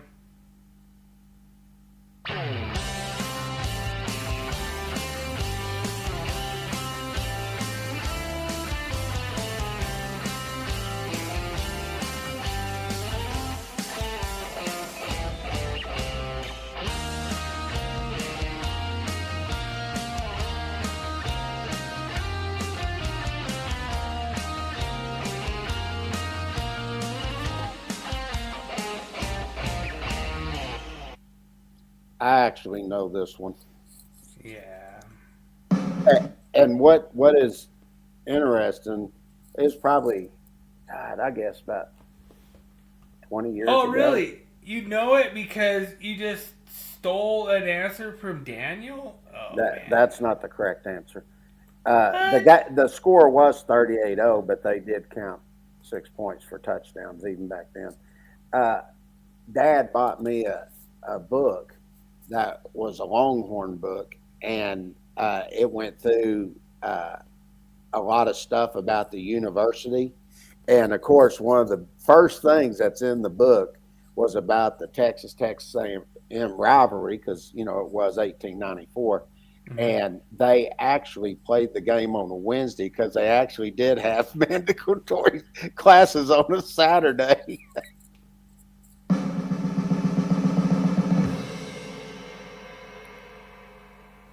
James is right. I know I am. Magically got it somehow.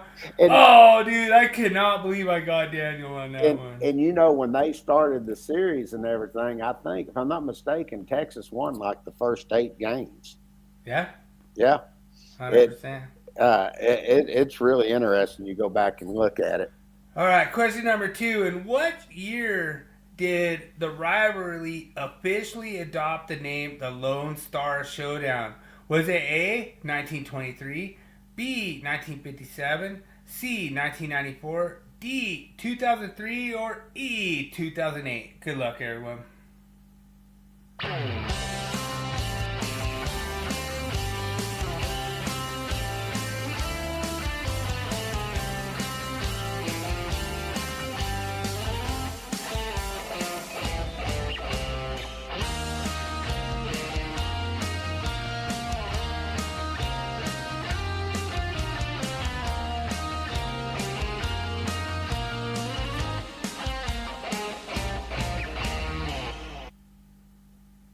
Well, you caught me on this one because... What? I caught you on one tonight?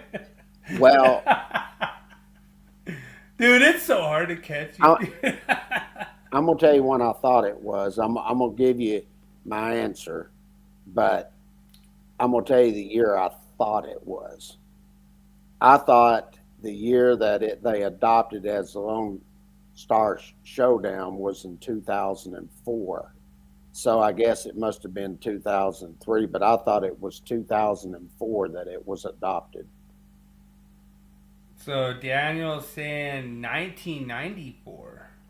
Well, when no, I don't think it was in because you know how it got adopted. You know who the sponsor is, don't you? That started it. Probably like a beer. No, it was State Farm. Oh, State Farm. And I could have swore it was like the early 2000s when it was adopted. And I was thinking 2004 or 5, somewhere in there. But I'll go with 2003. 2003. That's a good answer.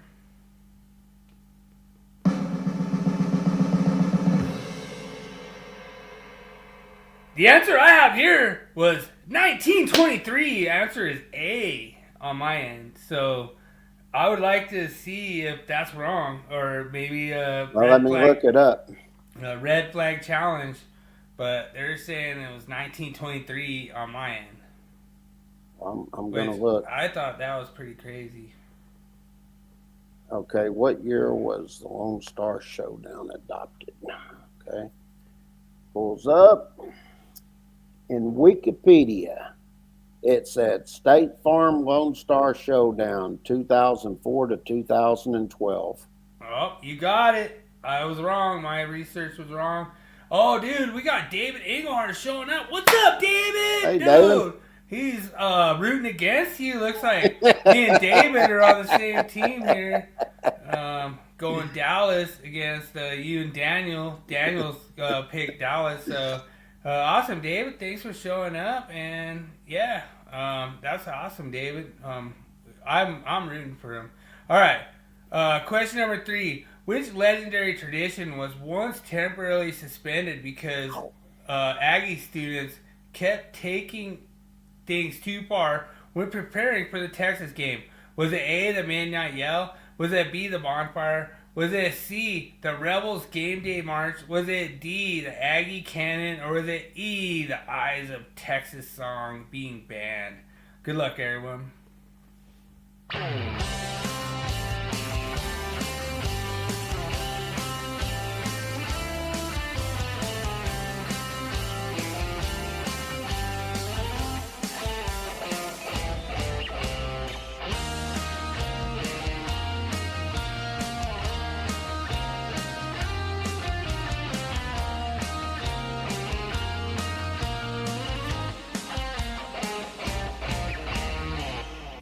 This one was probably too easy. It is. If you're from Texas, everybody knows this answer.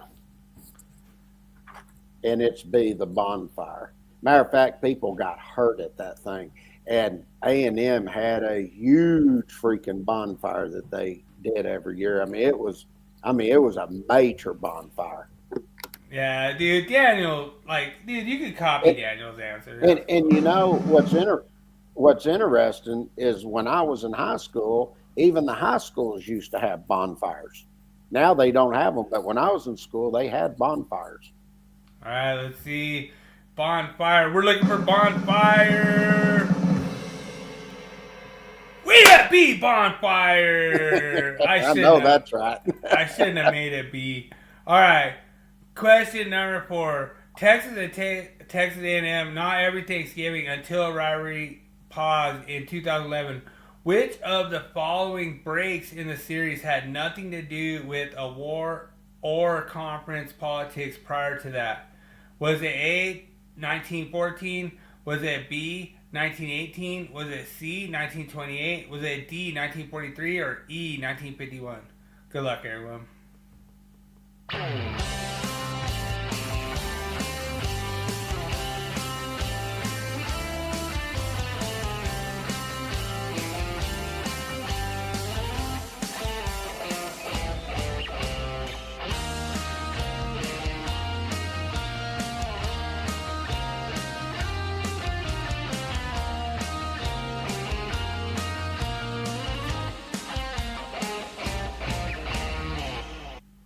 So, Well- weren't they supposed to meet Thanksgiving this year?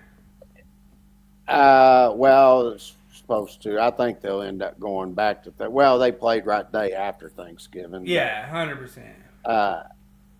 I think if I actually remember this, they were setting up. There was an argument that took place, and it was.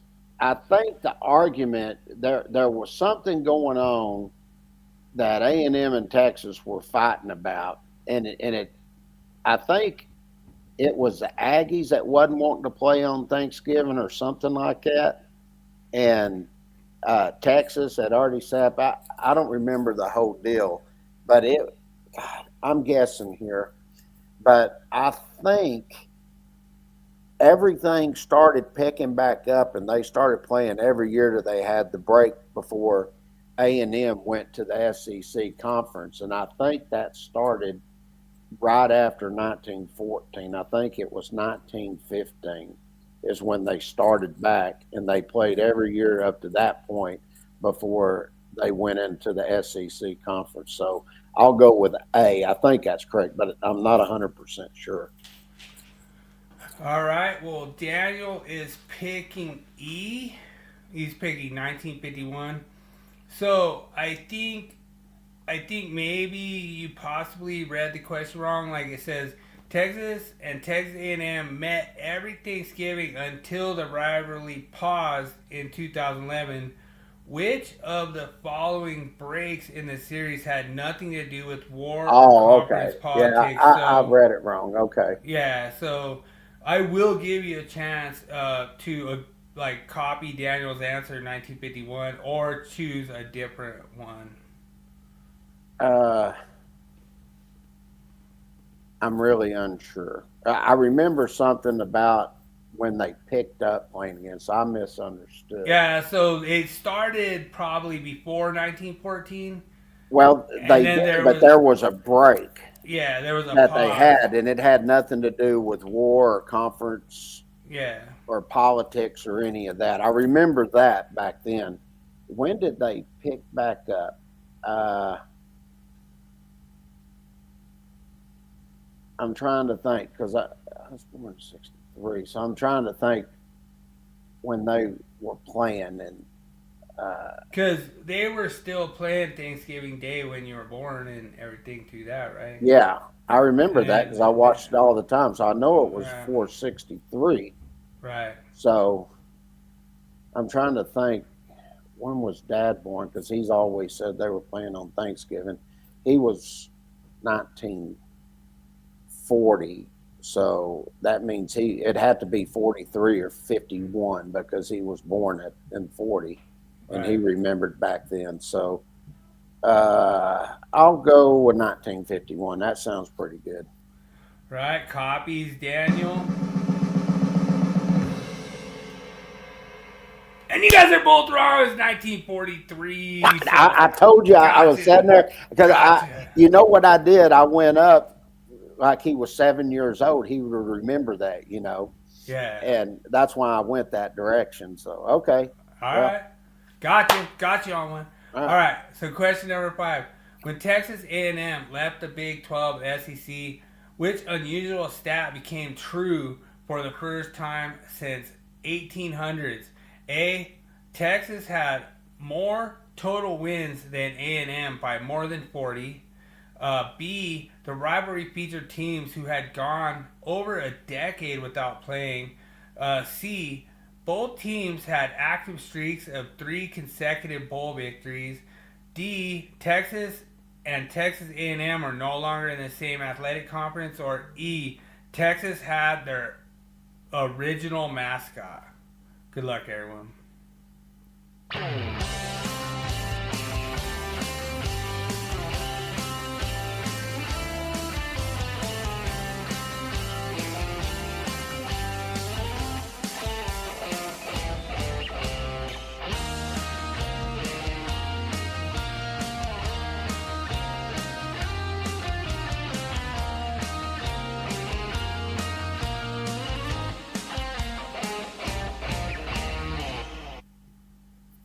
Well, I wonder if this is one of them trick questions a little bit because Texas and Texas A&M, as long as I can remember, they always were in the same athletic conference. They were in the Southwest Conference, and they went to the Big 12, and then Now they're in the SEC together, but when A&M went to the SEC, they were no longer in the same conference. Right. So they were in the Southwest Conference. And I think before that, they didn't even have conferences, did they? I don't think there were any conferences before then. Yeah, that's a good I mean, challenge. I'm trying to think.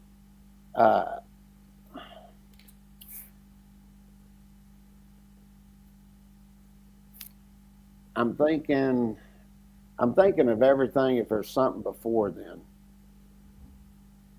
Yeah, I mean, it is a little bit of a trick question, but it's still kind of easy. Like, I mean, I don't know. I mean, you know, maybe Daniel knows more than you. I don't know, but I don't know.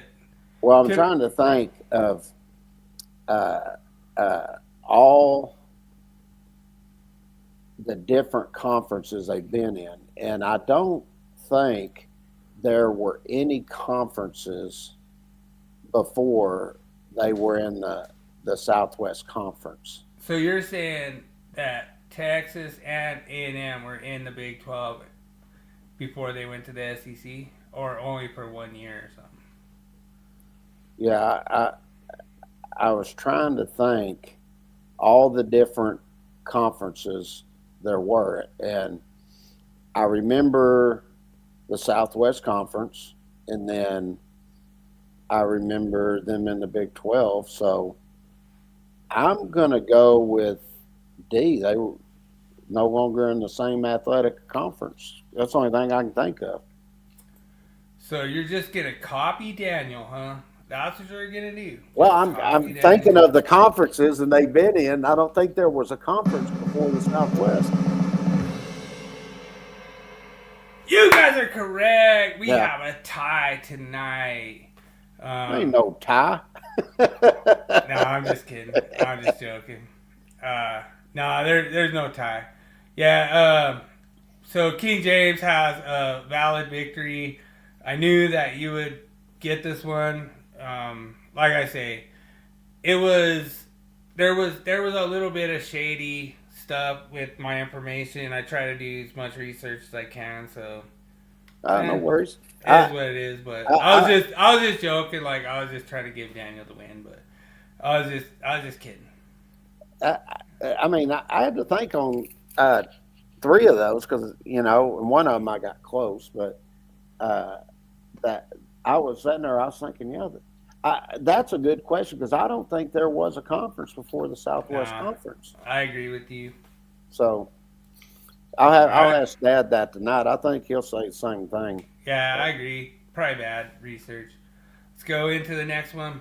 Wall of shame, last thing. Let's do it. Shame. Shame. Shame. Shame. Shame.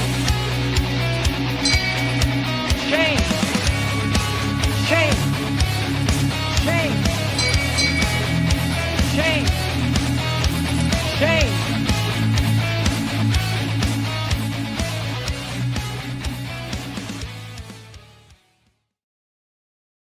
All right. Oh, Bill got off for a second. I don't know where he went.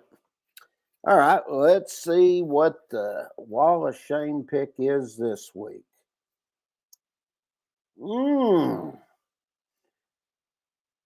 That is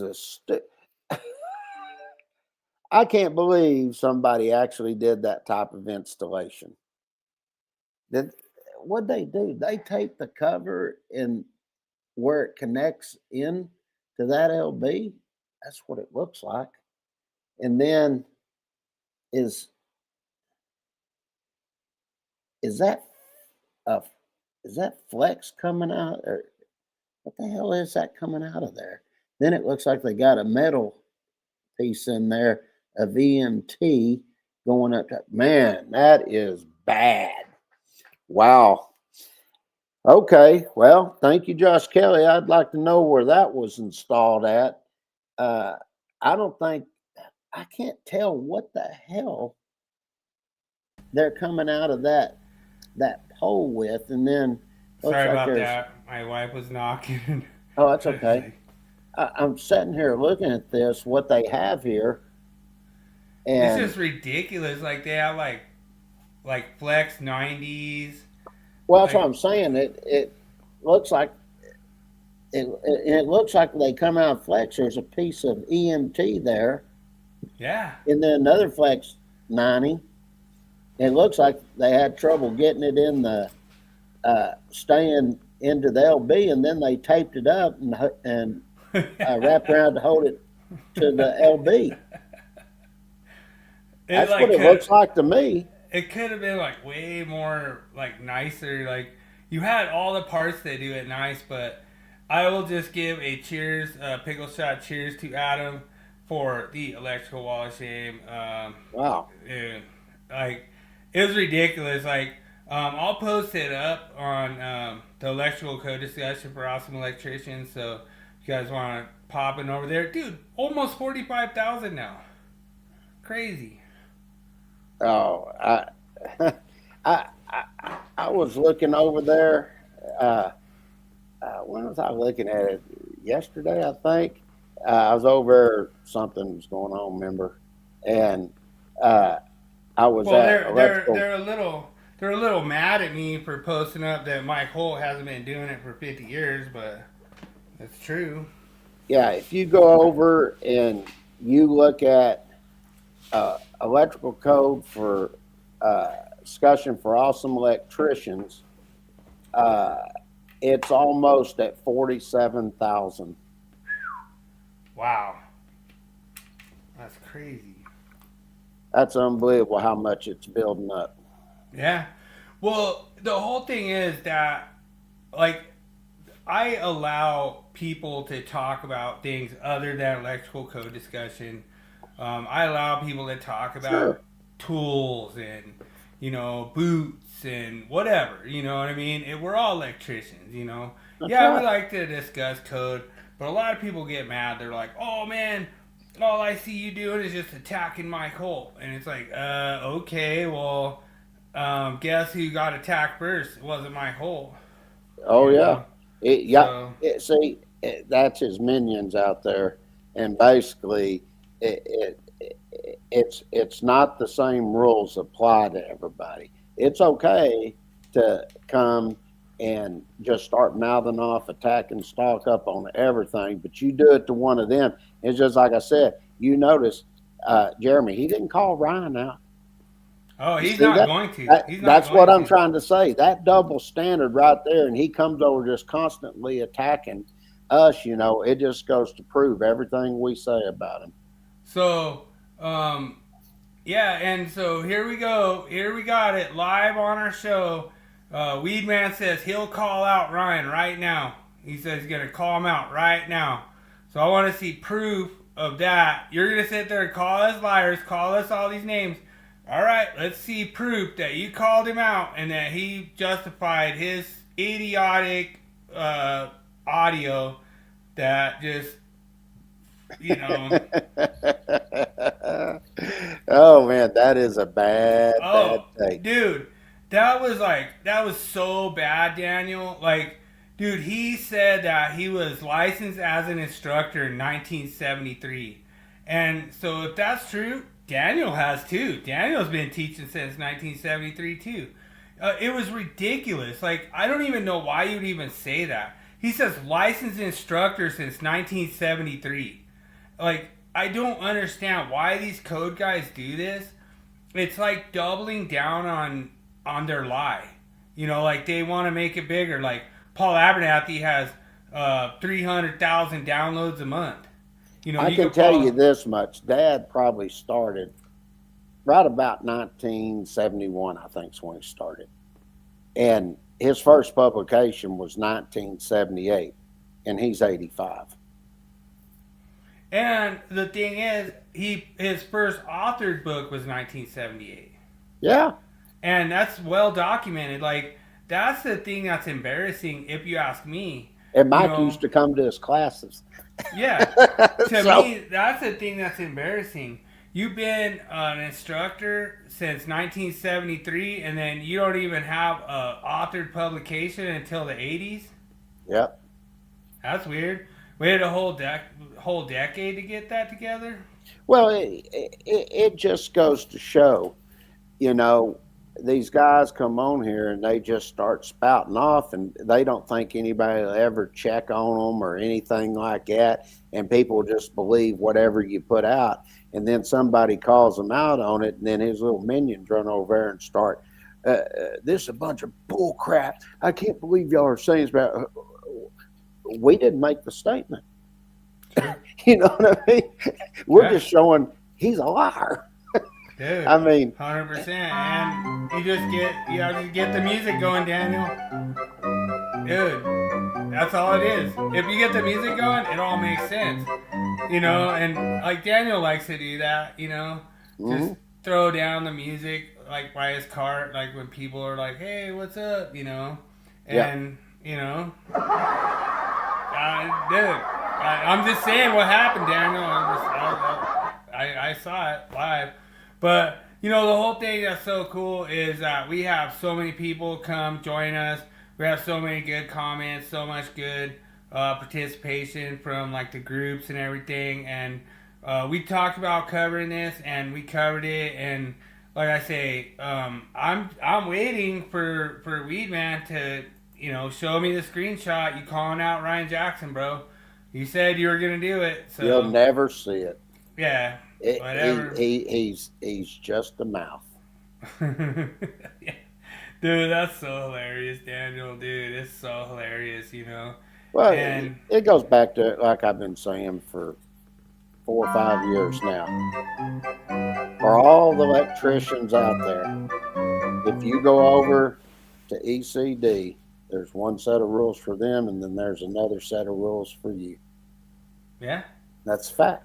100%. It's a big double standard, and what's funny is, like, right when I first met you, you started learning about this, and it was really funny because you didn't know what was going on, and I was like, I invited you to all these like groups and stuff. I was like, dude, you gotta come check this out. It's so much fun. Well, then you go look at like whatever, I think it was like electrical code discussion group, and I'm not even in there. I think you tagged me or something, and you're like, what's up? And I wasn't even in there. And you're like, oh, what's up with Bill? And they start just, oh man, Bill did the worst thing ever, man. Oh, he did all this. And like, you're like, what? Like, you didn't even understand. You're like, what? What did he do? You know? I didn't have any clue. And the worst part about it all is had that podcast, and I was asked about a GFCI question. True. And it's to the AC unit, and I said, you said, well, they say there's an outlet. There ain't no freaking outlet there. I said, that's a termination. I said, there's no GFCI protection required. And then that got posted up, and the next thing you know, they all were. The stall cut publications are the worst. And I was called so many names, our publications, this and that. And I was like, what the hell's going on? You know, I couldn't figure out why they were acting that way, you know, because I was just having a code discussion explaining my reason behind it. And then they come in and they said, you're so freaking stupid. They said, you don't even know there's an outlet on the load side that disconnecting means. I said, no, there isn't. I said, what is a disconnecting means? I said, it's a device. I said, you telling me I could have an outlet at the circuit breaker? I said, that's a device. And you remember this, then they didn't even comment to me for about 3 hours, and then they come back, told me it was at the AC unit. And I said, really? I said, that's a listed and labeled piece of equipment. Where does it state that in their manufacturer's instructions? And they said, go look, was it 300.15B? And I said, oh, okay, let's go look at it. And I said, okay. I said, let's just hypothetically say you're right. Just hypothetical, you know. I said, if that is the case, I said, then wouldn't you think if the code's going to override it, they would call that an outlet True. there? And I said, and if they have to follow the NEC and that is an outlet, shouldn't it be weatherproof, just like any box that's out there? True, it's not. That's right. It's rated it's considered a dry location. So let's just say I have an AC unit that's listed for a car wash to be installed in a car wash, right? Is that rated for a wet location? Yeah. All you got to do is look where's your AC unit when it's outside. That equipment is rated for a wet location. But if I run conductors in there and it's on the inside of that AC unit, that's considered a dry location on the inside there. That's right. Why is that? Because it ain't a freaking outlet. That's right. So there is no outlet inside there. And they've assured us already the code overrides the listing and labeling. Well, if that's the case, then that needs to be weatherproof. Yeah. That goes 100%. back again to what I was saying, picking and choosing. Oh, it's 100% picking and choosing. And they don't like it. Like, why do you think Weed Man has to come in here and make 8,000 comments saying the same thing over and over when he knows that he just got proven wrong by you live? Now he wants to do one with Senior. I don't know if that's gonna go. I'm setting that up. He thinks the beat down I gave him something. He's Senior. Oh, man. I mean, he's seen stuff Jeremy only hears about in the science journals. Yeah, I mean, I don't know what we're not stepping out. Like, dude, you were live with King James and you got crushed, dude. You look like a freaking idiot, dude. You couldn't even get out one word sideways without getting crushed by King James. I'll tell you, if that debate went the way he wished it would, guarantee he'd have been posted on all the groups and everything for everybody to see. There wasn't no post or anything to any of the groups because he knew he looked like a freaking jerk off that he is. 100%. Well, we appreciate you guys coming and joining us tonight. So awesome. I know King James, he tried to pretend to be sick. He called in, tried to cough, and it didn't work. Where's the myth of the week? And I was like, dude, James, I already know. I already know.